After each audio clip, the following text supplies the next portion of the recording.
back on stage. Bothers me is the fact that if your arm is cut off or you're bleeding, you can be able to call work for and be like, I'm sick, I'm not feeling well, I'm not coming in, or I'm at the hospital. And yet, so many of the people mentally, we struggle so much with how we're feeling, and we have not normalized in the stage where you can actually be like, I'm not really feeling well enough to show up today, etc. Right? So the way we don't really take mental health seriously, yes, everything really just begins in the brain. So, yeah. In the grind, we lose our way. Feeding the machine day by day, the capitalism claws pulls us in, the hustle culture where we never win. We pour our energy hoping it might turn human, conscious bring us light, but the system design is clear to see. It texts, texts, and texts until we cease to be. We lose our grip but must pretend, say I'm fine, though we're descending. Not sleep, just anxieties hold, fatigue that rests in the heart grown cold. We drown our pain, drink it away, sink deeper, darker, day by day. But in the quiet, a voice calls out, stop, breathe in and out, breathe in and out. Heal through nature, the earth's embrace in a community. Find your place. And the voice of God, soft and true, says, look around. I'm here with you. Hear the birds, the ocean's song. See the colors of nature so bright where you belong. Taste the fruits, see the flowers bloom, and look at the smiles that light the way. See the souls, the love they convey. You're not alone, never apart. She heals the scars, washes the pain, brings back the joy like a morning rain. Laughter rises deep and true. As the sun wakes up, so do you. Eyes wide open like a child reborn, grateful for this brand new window light. The kingdom of Hawaii, scared, sacred and true, guides me back to the you I once knew. The one village strong, my container, my guide, the visionaries with whom I confide, mentors, mirroring and reflecting my light, helping me find my path, my light, and especially to the queens that celebrated me and inked my body with a female warrior sign. In this journey, I found my way to live, to heal, to seize the day, and for every soul that feels adrift, pause, breathe, and feel the shift. I'm right here, accepting my call with an open heart, arms outstretched, ready to hold you and heal. We're in this together, just reach out. I've been placed in places to feel my own, and in sharing this, I find my own way home. This, I actually recently shared it publicly.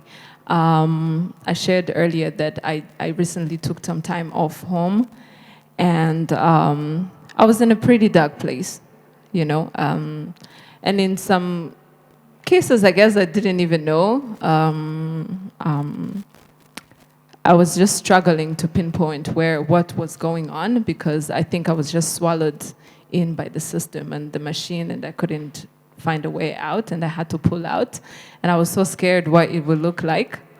And I titled this poem specifically, or these words, privilege, because I think it's just, it's something that now that is considered a privilege to be able to, I don't know, I guess, tap out and come back inside, because we're all just supposed to be keep on rolling with this.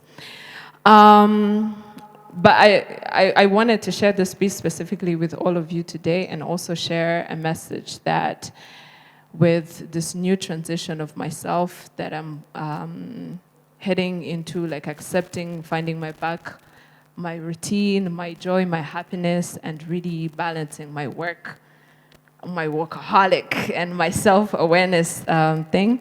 I also wanted to share that I've been called to start a space called The Circle. And we just recently opened, and it's located in Katiru. It's basically a sacred space for people to come and just tap out, We have safe rooms for people who are feeling exhaustion. You can just come and sleep in, and for free, just rest. And you will feel essential oils, good music, and all of these things. We're here to hold a space for you. But we also have mental health professionals. Actually, our therapist lead, Samira, is right here. So yeah, if you want to be part of the community, a new movement, a new generation of just healed people, please reach out to us. And The Circle is as my place as it is yours, so you're very welcome. Oh yes, and we're also on social media. The Instagram is called thecircle.kigali. So I have last piece, because I don't want to go and come back. Something that keeps coming back, because I think I'm just really radical about this certain belief, and during this restoration or self-healing journey, I spent a lot of time with indigenous people in the Kingdom of Hawaii, and that's why I mentioned them in the poem. But it really, really brought me a lot of light, and thinking about our history as Africans. Anyway. So here is what came up.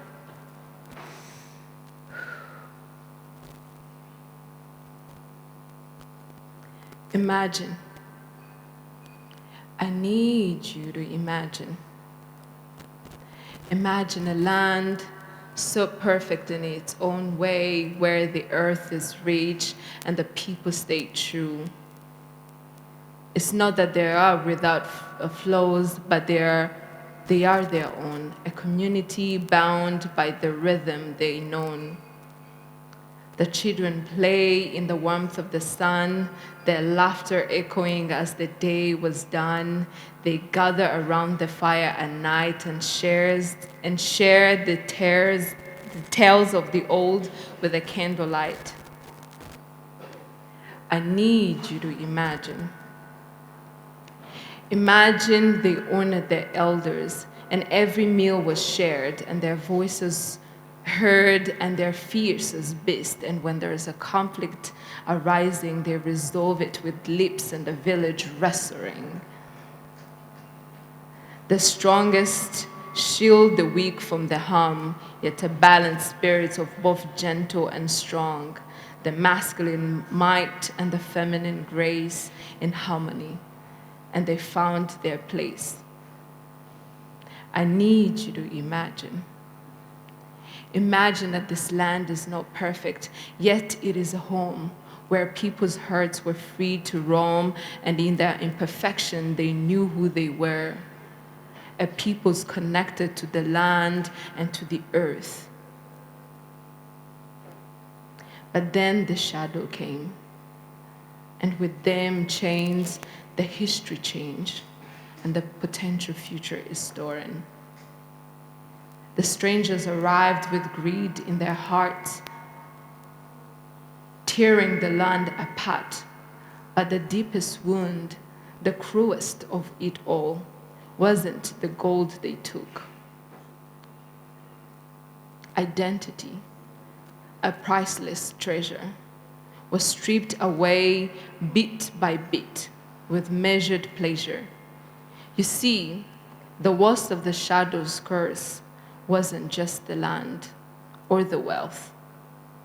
No, it was the theft of who we were. A slow erasure, a burning star. We learned to wear the stranger's guise, speak his tongue, and believe his lies. Imagine a people who forgot their name, who lost their gods and their ancestral flame, their language, once vibrant and now fades away, replaced by words that hold no meaning. Their skin once cherished, bleached and burned, and their true selves mourned. The gods of the old cast aside in fear for a foreign god that they now reveal. Generations pass and the story is the same. Every child is born far farther from their name. They no longer hear the land's soft call, no longer answer the earth at all. Just imagine if a tree with no roots to hold, its soul withered, its leaves grown cold, a people, adrift, an empty house, a silent land with no songs to sing. But imagine for a moment, my dear Africans, a spark that could ignite, that could mend. Imagine the people once lost, now found, rising, resisting, reclaiming their ground. Imagine them remembering their songs, their gods, their tongue, where they belong. The land responds and the earth rejoices. And as they rise, reclaiming their voice, and for every hero who fell on this land, there is hope anew, and in the hearts of those who remember what is true. So rise, resist, remember who you are, the land, the people, beneath the same star. Thank you.